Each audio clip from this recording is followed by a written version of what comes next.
The Yeah, amazing good thing stuff. about real estate is there's so many different strategies. So you can really make anything work no matter what market you're in or just what skill set you have. There's like something for everyone for sure.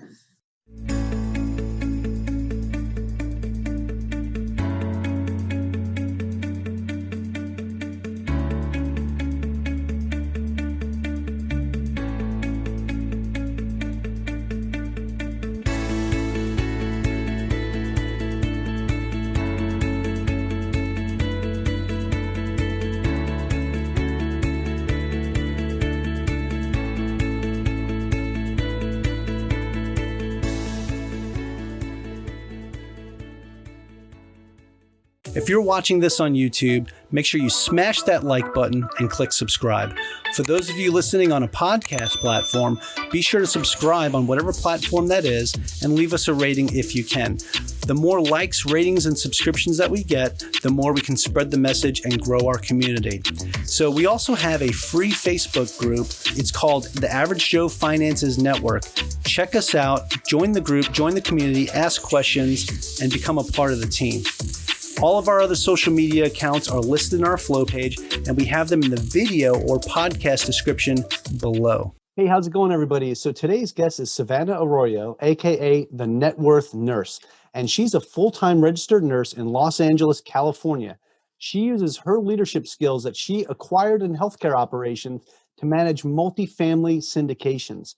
She also helps busy medical professionals create passive income through real estate investing. Savannah uses mindset tools and goal setting to elevate herself within the healthcare system, as well as create a real estate business. So Savannah, super excited to have you on with me today. Yeah, I am super stoked to be here.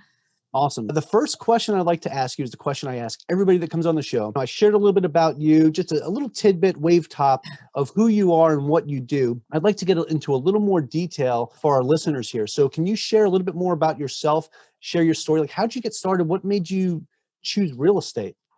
Yeah, definitely. So I am from Sacramento, California. I grew up there really right out of high school. I knew I wanted to go into nursing. So I went to Sacramento State University, got my nursing degree in 2013 and worked in a couple different hospitals with different specialties. And I was just naturally gravitating towards leadership positions and different initiatives within the hospital. And so I ended up going back to school and I got my master's degree in nursing leadership and administration pretty early on. So right now I oversee multiple departments at a hospital here in LA. And I got started on my real estate journey at the beginning of 2020. I was on maternity leave with my second daughter. And my husband and I were just thinking and talking about our finances and our growing family and just goals that we had with our family in mind. And we just realized with our current work schedules, working Monday through Friday, 8 to 4:35, we didn't have a lot of time freedom to be able to take our daughter to swim lessons or soccer practice or dance and all that kind of stuff that comes with having kids. And so we wanted to create ways to have multiple streams of income so that we could offset our W-2 jobs to potentially have more time freedom down the road. And just looking at our current investments and retirement strategies, like we were putting 15 to 20% of our paychecks towards our retirement account every month. So a big chunk of money was coming out of our paychecks to go towards this. And it was just a little bit defeating to realize that we couldn't touch that money until we were 65. It didn't make sense to us. And we wanted to be investing our money in ways that we could have more access to it. Say our daughter needs a new car when she turns 16 or something like that. We wanted to have more flexibility and control over our money. And so we started researching different ways for investing and stumbled upon real estate for obvious reasons. It is a huge tool out there to make amazing things happen. And we got started with investing in single family homes. And then shortly after we switched into multifamily syndications. And that is what we're doing right now. Awesome. A lot to unpack here. So you got started in 2020, right? You really ran the whole gamut, right? Because if you started off with single family homes, then decided that, or you switched over to multifamily, that's quite a jump to do in 1 year. And one of the things I want to talk about too is one of the first things you said there is you were looking to build multiple streams of income to offset your W-2 jobs, right? You found real estate is one of the best ways to do that because putting 20 to 30% of your paychecks away into a retirement account that you can't touch until you're 65, that means you're automatically pushing a button saying, I'm not retiring until 65. Yeah. So I'm glad you took that upon yourselves to just go ahead and say, hey, I'm going to make the change that we need to make to offset what we're doing. And now you guys can probably retire at a much younger age as long as you keep going the way that you're going. One of the things about this is that there's more flexibility in investing in real estate versus a retirement account. And by doing this now and you look pretty young, so you're doing it at a pretty young age, you're really you're setting yourselves up for success.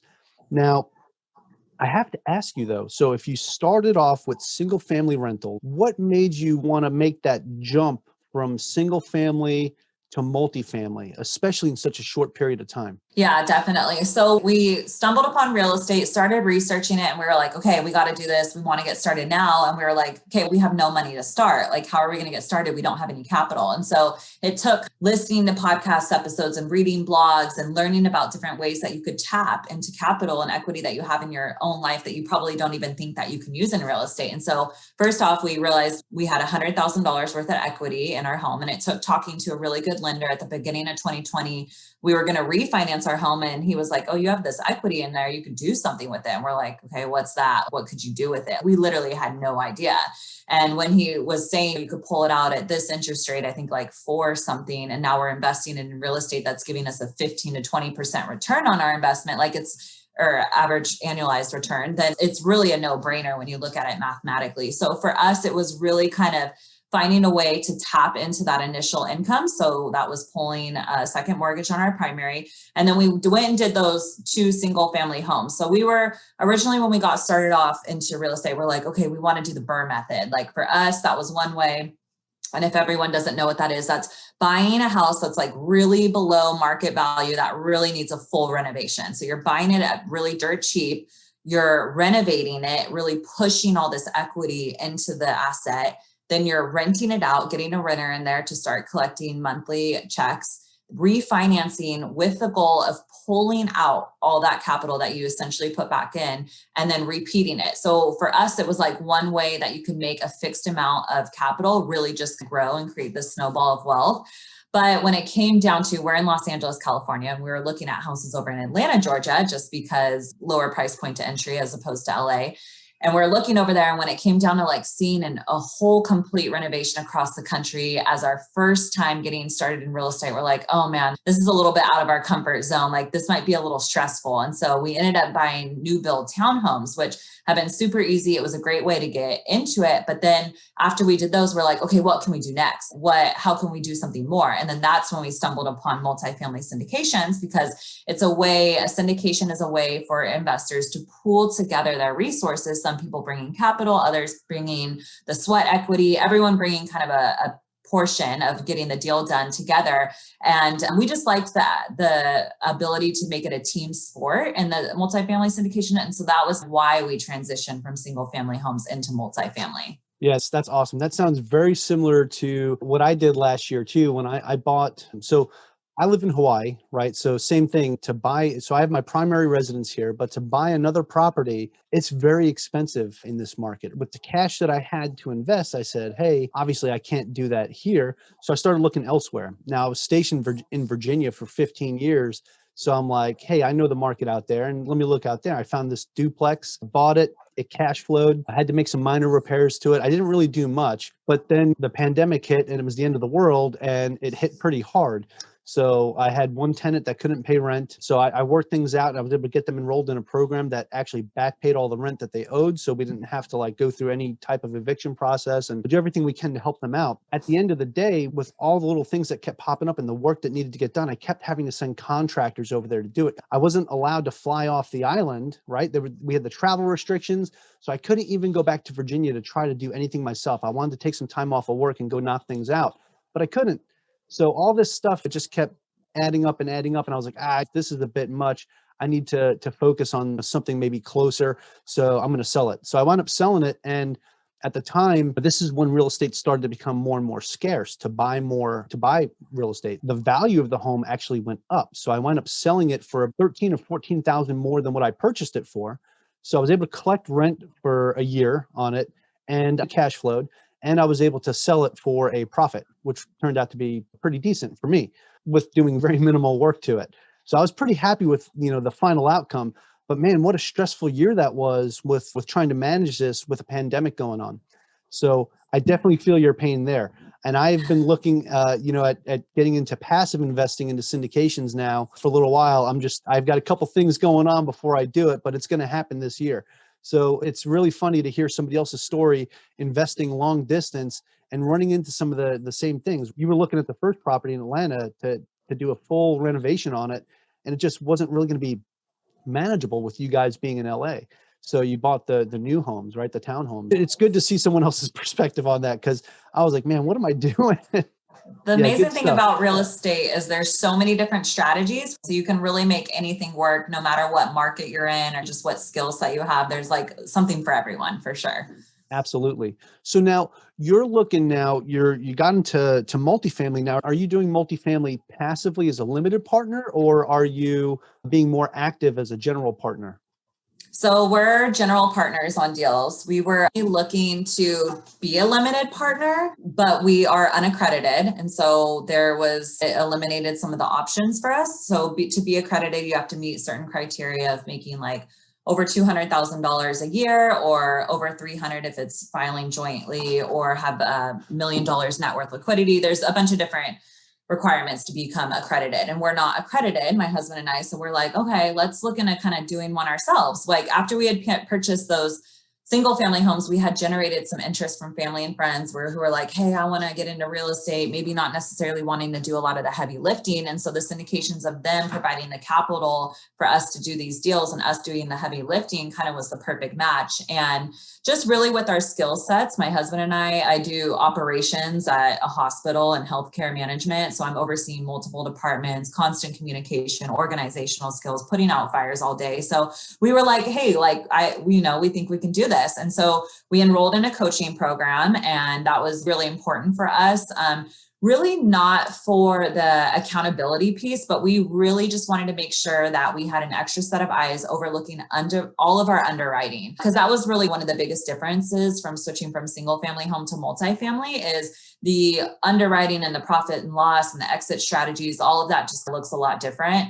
And also we were raising money. So now we have friends and family investing in our deals. So we wanted to do everything in our power to put us in a position where we're not losing any money, that we're getting really good returns. And there's a lot of legalities that go into raising money and doing syndications, and you have a whole legal teams. And so we just wanted to do it the right way by investing in this coaching program. And so that was really how we got started in it. And then just developed amazing relationships with brokers and property managers. And within a 6-month period, we did 3 syndications deals up in Oregon, just because we put in a lot of work and effort in our team building.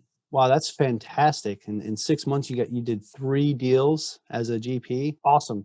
Yeah, obviously, a lot of the skill set that you have in your leadership role as a nurse with what you're doing, a lot of that translates well, right? Like you said, you're putting out fires daily, and not literally putting out fires, but figuratively, because I get it. I'm in a leadership position in the Navy myself, and there's always like these little things that pop up that you have to take care of, and it's like a last minute thing or this and that. And you start to get very good at the last minute emergencies that you have to take care of. And once you develop that, you feel like there's really nothing you can't handle at a certain point, right? 100%. Yeah. So that's awesome. One, you have a great skill set for this, to be in this type of environment. But 2, one of the things I want to point out, you mentioned this earlier, before you even got started into real estate, you started listening to podcasts, you were reading up on it, you were educating yourself, right? And then when you decided to get into multifamily, you knew like this was a bigger beast that you had to slay. You went and got into this coaching program, and you invested yourself and you invested money into this coaching program to learn how to do this the proper way. And I think this all culminates into why it's important that you get education, that no matter what you do in life, right? So you had to become a nurse, you had to go to college and you had to get an education to learn the skill set that you have. As you developed into an administrative role and more of a leadership role, you had to go back to school, continue your education to be able to do that. Same thing applies to anything else in life, right? So if you want to learn about real estate, you should get yourself the education, get the knowledge the best you can. For me, like on the side, I'm also a real estate agent. I had to go and take a course I had to study, I had to pass the state and the national exam. So there's different things that you have to do when you want to get involved in any type of investing or any job field that you care about. The education is so important. So I wanted to point that out. And then I want to also say to you, like, fantastic job, because you said you took down 3 deals in Oregon in 6-month period. That's absolutely amazing. Can you talk a little bit more about that? Like, how did that first deal work out? And then to follow on from that, how'd you go from the first deal to knocking out 2 more in the next 6 months? Yeah, it was a very busy 6 months. And honestly, we're closing on that third one this next week and we're taking a little break just to rebuild. But yeah, there's a lot of pieces you got to get in place, having a good broker who's sending you good deals, have a property management team in place because we're investing up in Oregon. So that's out of state. We're investing long distance. We have boots on the ground up there. My parents actually live up there. So that's important to just have someone at a given notice to be able to drive by. And we visit them fairly often, and not too frequently, but when we have to, and just when we go up there to visit my parents, really. But so a lot of systems that you have to get in place in terms of being able to run this deal, and then getting the financing in place, raising money from investors. So doing that piece and the communication. So it's a lot of upfront work that even goes in before you even find that first deal. We were underwriting and looking at deals for months before we found one. And it was really just meeting a young, hungry broker up there. Because especially when you're transitioning from single family to multifamily, trying to do your first deal, it's hard for brokers to take you seriously because they're like, are you even going to be able to close? I think they deal with a lot of people who aren't really able to cross that finish line. And we had multiple conversations. I think I talked to like almost 50 brokers throughout. We were looking in Atlanta, Georgia too, and also Reno. So multiple markets, but talking to multiple brokers before we found one who was really taking us seriously and sending us good deals. So that was a lot of front work that went into it. And then once you get it under contract, you're doing the due diligence, talking to the lender, getting everything that you need for that piece. Really just a lot of work. But once we did that first deal, then we already had all these systems in place. And so that same broker who saw us close on that deal sent us another one. It was like, hey, this is exactly what you guys are looking for. Here's another one. What do you think? And he actually sent us that third deal too. So that second and third one we were doing simultaneously. And it was because we already had so much momentum going from raising money for that second one and third one at the same time. It was just keeping the momentum going.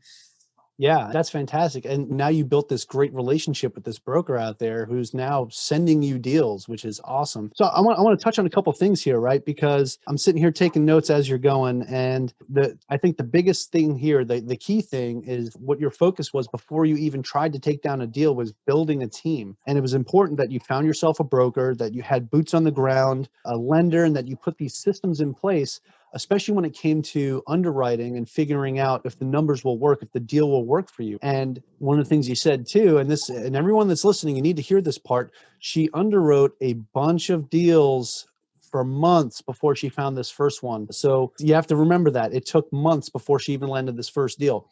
And she was looking at multiple markets too. So also in Reno and Atlanta, like you said, right? One of the things you said, like you talked to like 50 different brokers and you had mentioned the whole, who are you type deal. Why are you coming out of nowhere and wanting to get into commercial real estate or get into multifamily? Like what makes us think that we can send stuff your way and we're not wasting our time? And that's one of the biggest things that these commercial brokers have when they build their email database. They want to make sure they're not wasting their time or your time when they're sending stuff to you. But I think that also it forces you, like when you get told no so many times, that you start to rethink, oh man, okay, yeah, who am I? Like, who am I to try to start doing this? And you start getting like imposter syndrome, right?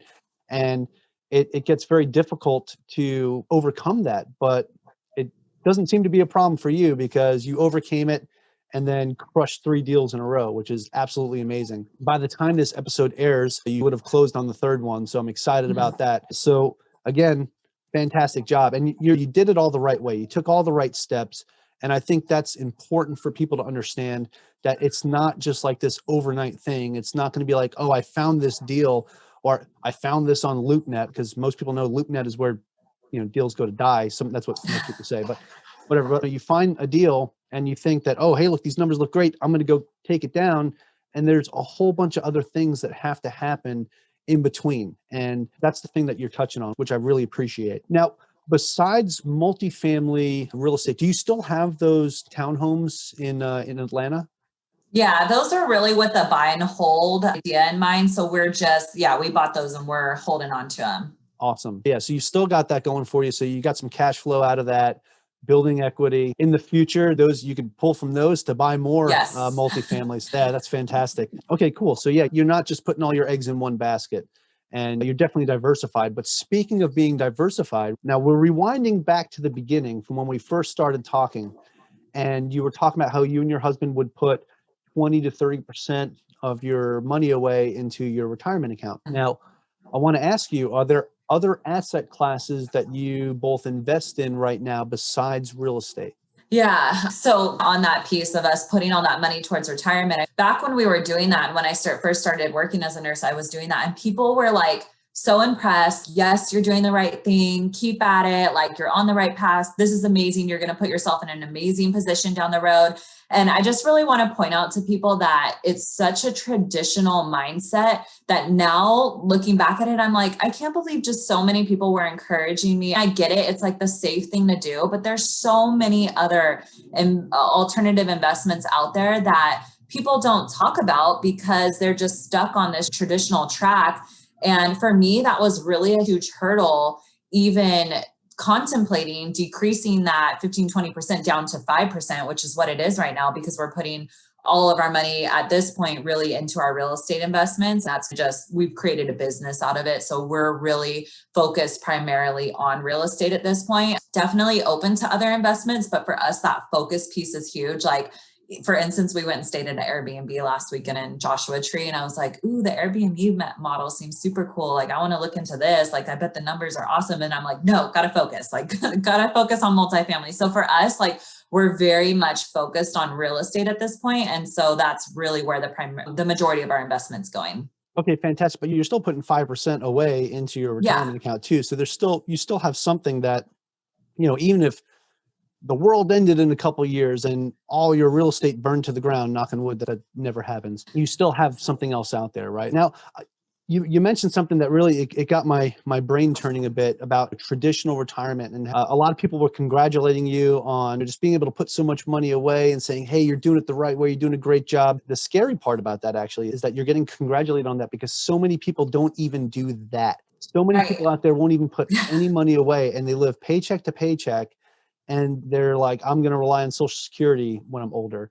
And living like that, you're going to work until the day you die, and you're not going to get to enjoy any part of your life. So even doing it the traditional way, the safe way, it's still better than nothing. But there is so many different options out there. And the fact that you were able to change your mindset and elevate yourself to this level and be able to look at different ways to invest and get yourself out of the rat race, that's fantastic. All right. Now, how long have you been a nurse? I have been a nurse since 2013. So 7, 8 years now. Okay, fantastic. And you've Years. been investing in real estate for a little over a year now, right? Yeah, a year and a half. Oh, so you got started right at the beginning of 2020. Did you buy those townhomes before the pandemic started? Like in April, like Okay. when it was hitting. All right. So at least you knew what you're getting into. I bought mine February 5th. And then next Got thing I it. knew, March came and I was like, oh, it was definitely scary. All right, awesome. You've got yourself to the point now where in just this short period of time, in a year and a half almost, that you've built these systems, you've got these systems in place that you can go out and find deals, underwrite them. And if the numbers work, you got your team in place to go take them down. Now, I think the super important thing is people think that you can get into real estate and get rich overnight. You can't. Now, you've done a lot in a year and a half. But the biggest thing about being in real estate is it's a get rich slow program, right? Sure, you'll build your wealth, you'll build your net worth up. Like, your net worth is probably jumping and jumping, and it's going to keep going up every month as your assets are getting paid down and your income is increasing. So before you know it, probably taking out a couple more deals, you're going to be an accredited investor. So that's fantastic. But the thing is, it's not going to be an overnight thing. And you understand that, and you're attacking it with that mindset in place. And I want to point this out because a lot of people that listen to my show, right? A lot of people are trying to get out of debt, or they just got out of debt and they're just getting started investing. I want them to know that you're not just going to be able to get yourself a couple real estate deals and say, cool, I'm done. I'm rich. Realistically, yeah, you could probably take down 20 single family homes and back off, and that would be enough for you to live off of for the rest of your life. But it just depends on how much you want to scale and what it is you're trying to build. For me, like, I want to build generational wealth for my family. I want my kids to worry for nothing. I don't want them to have a silver spoon, but I want to know that when I leave this world, that they're going to be okay. You know what I'm saying? So, yeah, definitely. For us, it was like honestly sitting down and looking at like where we want to be in 5 years. Like I had just had my daughter, and we're like, okay, by the time they start going to grade school, we want to be in a way different place. That was a 5-year mark. And so we sat down, got very specific on our goals for 5 years. Like when we're waking up 5 years from now, like where are we? What are we doing on it? Who are we talking to? What kind of projects are we working on? What are we doing with our daughters? Like, and then it came down to how much money are we bringing in every month to make this happen? And so we got very specific on a number that we wanted to be bringing in every month, 5 years from now. And then we're like, okay, then what do we need to be doing at 3 years? And then what do we need to be doing at 1 year? And then it laid out this blueprint backwards of what we need to be doing on a regular basis to get to the 5 goals. So yes, it is definitely not a get rich quick thing. And we knew that going into it, but we knew if we put in all this work now, 5 years, even 5 years, which is like, seems super long. It's short in the terms of things that you're doing now can drastically change your life in 5 years. And so we just knew going into it that the work we're doing now will put us in a way different place than it ever would if we never got started. Absolutely. I have that same mindset when it comes to, why I'm doing what I'm doing right now while I'm still active duty in the Navy. Yes. So it's painful. Like I record all my podcast episodes on the weekend because I just don't have time during the week. And being in Hawaii with such a huge time difference makes it very difficult for me to even talk to people during the week or interview them during the week. It's like near impossible unless they're overseas or local. It's a lot of work and a lot of upfront effort to start. But the way I'm looking at it is a couple of years from now, when I'm retired from the Navy, what did I build? What am I building? Yeah, totally with you on that. And the fact is, your ultimate goal, like you said, is you wanted to start making up for your W-2 income. You want to eventually replace it, right? Yeah. To me, it seems like you don't want to remain a nurse for the next 14, 15, 20 years.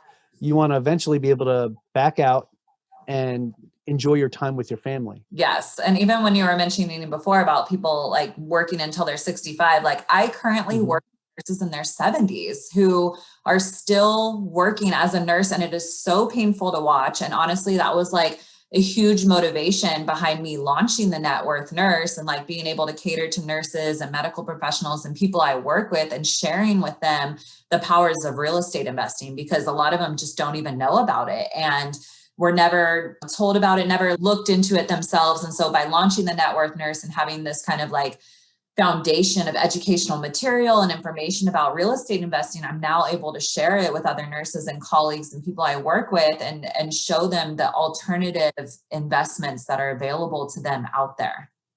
Yeah, that's fantastic. And not only are you out here doing it yourself and building up your net worth as the Networth Nurse, right? You are building a brand, but not only building a brand, but you built a brand that is going to help other people, which is super important. That is to me, like my mission with Average Joe Finances is to build this up as a brand that will help people get out of debt, be able to invest and start living their life a little more freely, right? And you're doing that, and you're specific to people in the medical field because, like you said, nurses that are in their 70s that are still working as a nurse. And that, I get it. That is definitely something that's painful to see because don't you guys, okay, I know the medical profession, you guys work some serious shift work, right? Some serious hours, like 12-hour shifts and things like that. I can't imagine at 70 years old doing what I do right now in the Navy, doing it at 70. I can't. I can't imagine somebody who's been a nurse since their young 20s doing the same thing 50 years later. Oh my goodness. It blows my mind. Nurses like taking call and getting woken up at 3 a.m. to come in for a heart attack at the hospital, working those crazy hours and doing it and then coming back and to start their shift at 7 a.m. Like it really just blows my mind. Yeah. Wow. All right. Can we actually talk a little bit about the Networth Nurse? Because like I said before, you're building a brand and you're out here building this brand to help people. I'd like to know a little bit more about it. So you said your website provides different educational pieces and things like that. What kind of opportunities or education can somebody find on your website? Yeah, definitely. So backtrack a little bit, the like motivation behind launching the Networth Nurse. So when we realized we wanted to do multifamily syndication, we were going to raise money from people. my husband and I are just like not salesy people. We didn't want to be like a face of a company. Like we didn't want to be out there building a business like in our name. And it's funny now, like 6 months later, I'm the Networth nurse and I feel like I see my face cringingly everywhere, but it was just, we wanted to do it in the most genuine way possible. We were like, if we're going to own a business, we need to do it so that it stays true to ourselves and that we're not going out there and doing anything like that just isn't natural to us. And so that was when I really started catering. I had a few nurses invest in my first couple of deals. And then when I saw the huge opportunity out there to be able to cater to this group that I feel like wasn't really getting a lot of this information, it was just a huge opportunity for me. So I was like, cool, like I want to do something nursing wise. We were getting creative with the Networth nurse. And so that was the initial motivation behind doing it. And then really it was just creating a brand where, yes, I have educational materials, I have YouTube videos, blogs. And that was because when I started raising money originally, people were coming to me and asking what a syndication was, how it works. And I didn't have any material ready for them, not mine produced. So I was constantly directing them to other syndicators out there. Hey, check out this blog, look at this YouTube video, read this book. And I realized I needed to create my own material, like my own voice out there. And so that was my motivation behind starting and creating content. And I do always still encourage my investors to seek out other education, because I think definitely if you're looking to invest with an operator, you should be getting information from multiple operators to see how people work and how people run their deals, because everyone does it very differently. So it was really just a lot of educational pieces on there and really a landing page for people to come to learn about multifamily syndications. Yeah, and it's a fantastic looking site too. I was checking it out and also listening to you on other podcasts. It's absolutely amazing because you're putting out great information that's really going to help other people. And like you said, it's not just a landing page, right? Sure, it is a landing page, but at the same time, people are going to go there and they're going to get something out of it. It's not just a, hey, come here, see what I'm doing and invest with me and pay me and blah, blah, blah, blah, blah. It's not that. It's like, hey, come here, learn something, maybe get something you could take away with you. And then if you want to invest with me, hey, this is how you do it. So I really like your style, the way that you have everything put together. And I guess it's a good thing that you and your husband aren't salesy, right? Because a lot of times that could be a turnoff for a potential investor that wants to look into getting into something, especially somebody who's completely new at this. You don't want to feel like you got like strong-armed into something and you're providing a service that doesn't do that. You're providing a service that says, hey, if you want to, it's here. So I really like that and I really respect that. Real quick, because I do want to ask about all of your other websites and social media, but first I want to ask you one more thing, and that is, do you have any tips or tricks that you would recommend for somebody, whether they're a medical professional or just somebody else in general that's looking to get started investing in real estate? What would you say they should do first? I would say go out on social media and find someone who is doing what you want to be doing, whether it's flipping houses, doing Airbnbs, multifamily syndications. Go on social media, find someone who's doing it, someone who's putting out great content, and reach out to them. Ask them how they got started, if they have any tips. Obviously, it's super important to provide value. Like I love that, but I make myself very available to people who slide into my DMs asking how I got started and that sort of stuff. I love having conversations with newbies, and I do it now where I implement different software and I need different tools on a regular basis as my business is growing. And I reach out to other operators who are doing it. And I'm like, hey, which software are you using or what app are you using for this? And so the power of connection through resources and networking is so huge. And you can do it literally at the touch of your finger through social media. So take advantage of it. Actually, I want to touch on that too, because talking about net worth and your network, right? One of the big things I want to point out is you and I got connected through mutual people in our network. That's how this interview happened, which is really awesome. It is super important to get connected with people in the particular investment style that they have that you want to do. It's super important to start connecting, learning, and networking and really immersing yourself into that. Absolutely. I love that. Great tip. The most important question, right? Because we've talked about some awesome things here and we've talked about the Networth nurse a little bit too. So where can people find more information about you and the Networth nurse? And can you share your website with us and any social media that you're okay with sharing? Yeah, definitely. So I made it really easy for everyone, and it is the Networth nurse everything. So that's all my social media handles, Instagram, LinkedIn, YouTube, and Facebook. It's all The Networth Nurse. My website is thenetworthnurse.com.